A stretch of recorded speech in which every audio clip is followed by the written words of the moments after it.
주겠다 또 어김없이 너의 흔적이 나만 괴롭힌다 주겠다 남대하듯이 돌아서는데 왜 나는 외로울까. Assalamualaikum warahmatullahi wabarakatuh. Mohon maaf sebelumnya karena saya di sini menggunakan masker untuk menaati protokol kesehatan dan juga menjaga kesehatan. Perkenalkan, nama saya Aryani Susilo dari kelas Tadris IPS 5A. Nah, daripada penasaran, kita langsung saja ke materi ya. Nah, pada pertemuan kali ini saya akan membawakan materi Reformasi 1998. Kira-kira ada apa aja sih peristiwa yang ada pada Reformasi 1998? Mari kita simak. Nah, dari sini kita dapat melihat nih urutan pemimpin-pemimpin pada masanya. Di mana yang pertama Soeharto, kemudian B.J. Habibie, kemudian Abdurrahman Wahid, digantikan Megawati, dan kemudian diganti lagi Susilo Bambang Yudhoyono, dan diganti lagi oleh Joko Widodo hingga saat ini. Nah, kira-kira apa aja sih peristiwanya sampai berganti-ganti kayak gitu? Lanjut ke materi berikutnya. Nah, ini nih guys yang menjadi tonggak awal peristiwa Mei 1998, yaitu lahirnya reformasi.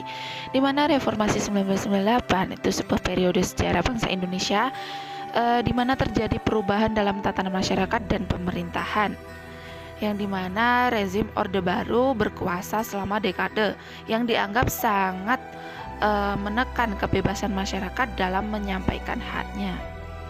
Nah, di sini nih ada keinginan masyarakat dan mahasiswa yang dimana negara yang bersifat sentralistik dan otoriter itu diubah menjadi otonom dan bebas, sehingga tidak meresahkan warganya ya, tidak menekan warganya.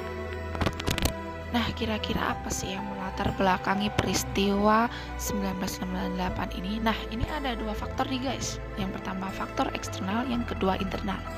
Nah, untuk faktor eksternalnya adalah krisis finansial Asia 1997 yang melanda sejumlah negara di Asia. Kemudian banyaknya investor yang menarik modalnya dari Indonesia. Wah, gawat kan? Terus selanjutnya, pinjaman uang luar negeri tidak mampu menopang perekonomian yang anjlok. Yang selanjutnya yaitu nilai tukar rupiah melemah terhadap dolar Amerika.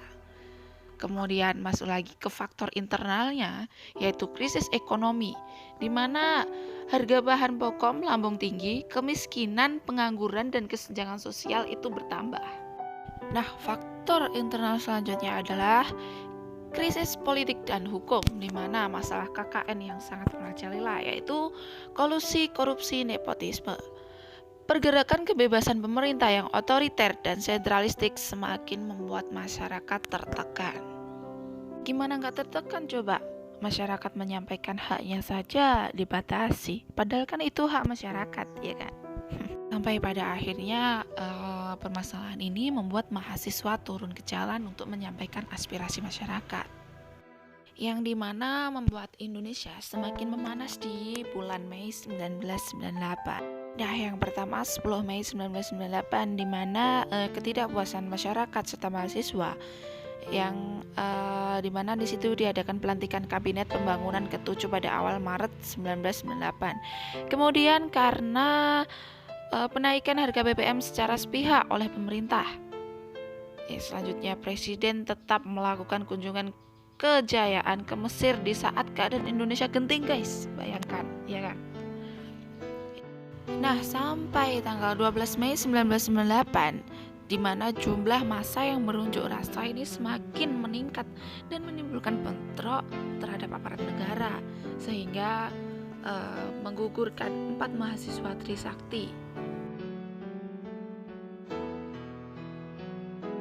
Nah, karena unjuk rasa yang tak kunjung selesai dengan tuntutan-tuntutan yang nyata, ini membuat Presiden Soeharto terpojok guys, sehingga beliau mengundurkan diri.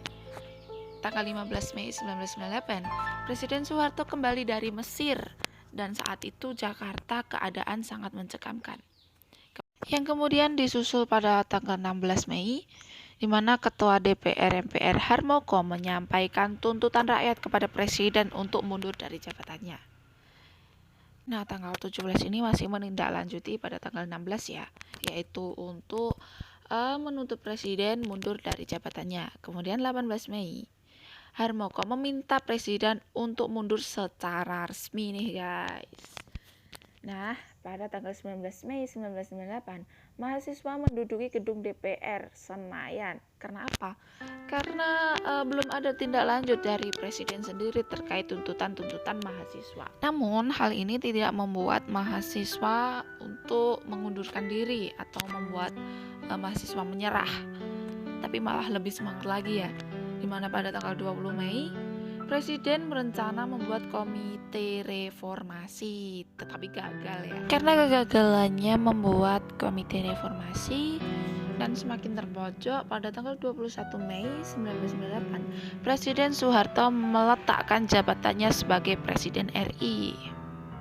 Dengan diletakkannya jabatan Presiden RI oleh Soeharto, ini memasuki era reformasi, yang dimana era reformasi pertama digantikan oleh B.J. Habibie sebagai Presiden RI pada tanggal 21 Mei 1998 sampai 20 Oktober 1998 nih, dengan kebijakan sebagai berikut: membuat kabinet reformasi pembangunan, kemudian penetapan UU nomor 9 tahun 1998, menetapkan 12 ketetapan MPR dan 4 ketetapan jawaban dari tuntutan reformasi, kemudian membebaskan tahanan pada masa Orde Baru, kemudian menaikkan nilai tukar rupiah terhadap dolar guys. Nah, ada peningkatan nih.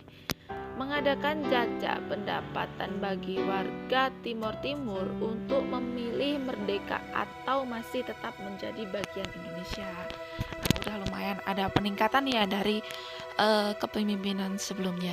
Dan tak lupa pada era ini ada pelaksanaan pemilu nih guys pada tanggal 7 Juni.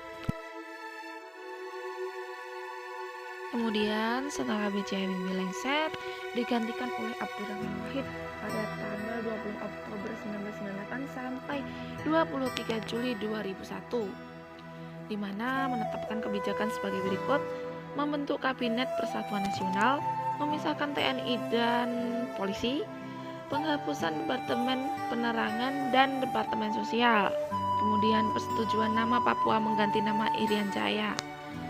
Yang dilanjut memberlakukan Dekret Presiden 23 Juli 2001 dan menggalakkan toleransi, sehingga membuat Bapak Abdurrahman Wahid terlibat dalam skandal Brunei Gate dan Pulau Gate yang membuat beliau lengser.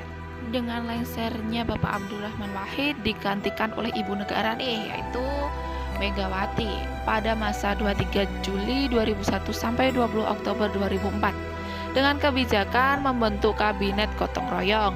Setelah itu pembentukan KPK, privitasi BUMN, menunda pembayaran utang dengan mengakhiri kerjasama dengan IMF. Wah, masalah lagi nih. Otonomi khusus Aceh dan Papua, dan menaikkan pendapatan per kapita pelaksanaan pemilu secara langsung, yaitu 5 April 2004 yang dimenangkan oleh Bapak Susilo Bambang Yudhoyono yang menggantikan Ibu Megawati. Dengan masa 20 Oktober 2004 sampai 20 Oktober 2014 dengan penetapan kebijakan membentuk Kabinet Indonesia Bersatu, konferensi minyak tanah ke gas, dana pendidikan 20% dari APBN, kesepakatan perdamaian antara RI dan GAM. Dan alhamdulillahnya utang Indonesia ini terlunasi guys pada masa Bapak Susilo Bambang Yudhoyono.